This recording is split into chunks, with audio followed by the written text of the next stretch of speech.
तर वैभव सूर्यवंशींनी भारतासाठी खेळावं ही भारतीय क्रिकेट इकोसिस्टीम मध्ये भारतीय ड्रेसिंग रूम पेक्षा बाहेरच्या लोकांची जास्त आवश्यकता आहे का, ते मला भीती वाटते. म्हणजे तुम्ही बीसीसीआय पदाधिकारी बघा, IPL चे पदाधिकारी बघा, त्यांच्यापासून आता आपण चर्चा करतोय ती सगळेजण एकच गोष्ट, वैभव सूर्यवंशीला घाई आहे का भारतासाठी खेळायची? नाही, तो म्हणतोय मला गेम डेव्हलप करायचा आहे. आता ह्याच्यात कन्व्हेन्शनल वाटतील, पण गेल्या 20 वर्षात आपण बघतोय IPL मध्ये पी हळद आणि हो गोरी या संकल्पनेतून आपण डझनावर इंटरनॅशनल कॅप्स दिलेले आहेत, विशेषतः T20 क्रिकेटमध्ये.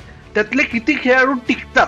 मी हेही म्हणत नाही की ते किती खेळाडू ट्रान्सफॉर्म होतात 50 ओव्हर किंवा रेड बॉल क्रिकेटच्या दृष्टीने. जतीन सरांनी आता एक्सप्लेन केलं त्याप्रमाणे त्याच्याकडे सगळं आहे जे पॉलिश करता येऊ शकतं, जे अजून वाढवता येऊ शकतं. ती घाई का करायची? त्याला आयर्लंड मध्ये खेळवायचं असेल खेळवा, काही हरकत नाही. ओके, त्याच्यानंतर इंग्लंड मध्ये घेऊन जायचं असेल, कारण काय टॅलेंट स्पेशल आहे याच्यात वादच नाही. इंग्लंड मध्ये घेऊन जायचं असेल घेऊन जा. ओके, पण एकदा दुलीप ट्रॉफी सुरू झाली की तेव्हापासून रणजी ट्रॉफी संपेपर्यंत दुलीप ट्रॉफी, रणजी ट्रॉफी मध्ये विजय हजारे ट्रॉफी, मुश्ताक अली, एक अख्खा सीझन डोमेस्टिक क्रिकेटमध्ये जर खेळवला ना, ओके, तर पुढच्या 10 वर्षांची सोय होईल फक्त IPLच्या बेसिसवर. आणि आतापर्यंत त्यांनी जे मर्यादित कामगिरी केली आहे बिहारसाठी रणजी ट्रॉफीमध्ये, खूप मर्यादित सामन्यांमध्ये आणि अंडर-19 टेस्ट मॅचेस मध्ये, त्यावरून आता आपण एकदम वैभव सूर्यवंशीला डोक्यावर बसून घ्यायला नको.